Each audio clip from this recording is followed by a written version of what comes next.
Alors, aujourd'hui, une nouvelle rubrique. The Question of the Month, qui veut dire en d'autres termes, la question du mois. Mais avant toute chose, n'oublie pas de t'abonner à la chaîne, rien ne se perd ou presque. Tu cliques sur abonnement, puis tu cliques en dessous sur la petite cloche, comme ça t'es au courant avant tous les autres des nouvelles vidéos qu'il y aura ici, sur cette chaîne.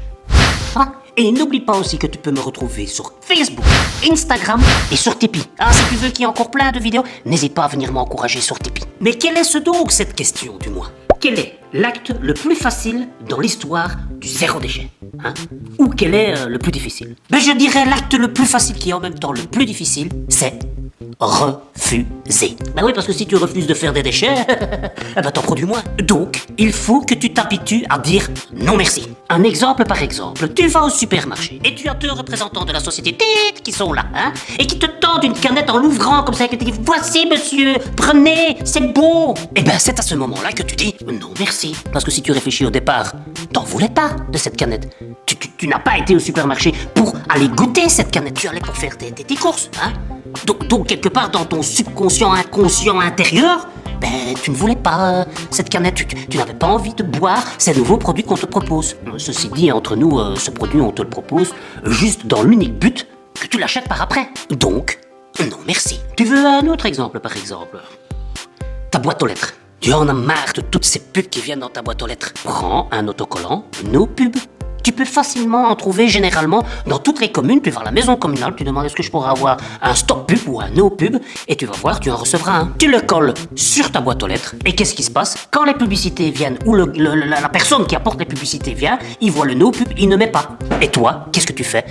Non merci. Un autre exemple, quand tu vas en vacances et que tu vois des petits échantillons de savon, de shampoing, eh ben ne les prends pas. Tu vas te retrouver avec du plastique supplémentaire et un shampoing que tu n'avais pas besoin au départ, parce que tu en as à la maison du shampoing. Et si tu veux aller plus loin, fabrique ton shampoing toi-même ou fabrique ton savon. Et si tu n'en es pas encore là, essaye d'en trouver en vrac. Et les échantillons dans l'hôtel, à partir de ce moment-là, tu dis non merci. Et tu peux faire ça avec plein de trucs, hein. On t'apporte, je sais pas moi, un brol que t'as pas demandé.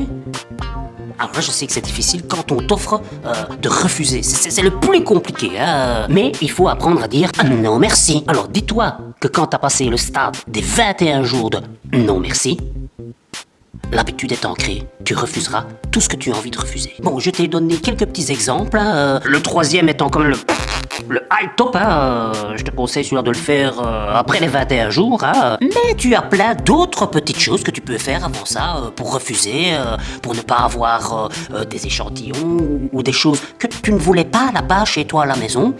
Et ça passe par le refuser, qui est la plus grosse étape et qui va au moins, t'enlever 50% des déchets plastiques entre guillemets ou des broles que tu n'as pas besoin chez toi. Allez, j'espère que la question du mois a répondu à une de tes questions à toi que tu te posais. Si tu as des exemples de non merci, n'hésite pas à les dire ici en commentaire, hein. Comme ça moi je sais aussi les dire, hein. Et n'oublie surtout pas, la prochaine fois qu'on te propose un truc que tu ne veux pas, tu dis non merci, non merci, non merci. Voilà, j'espère que cette petite vidéo t'aura fait plaisir et qu'on se revoit très bientôt. Je te dis à la prochaine. Salut les copains.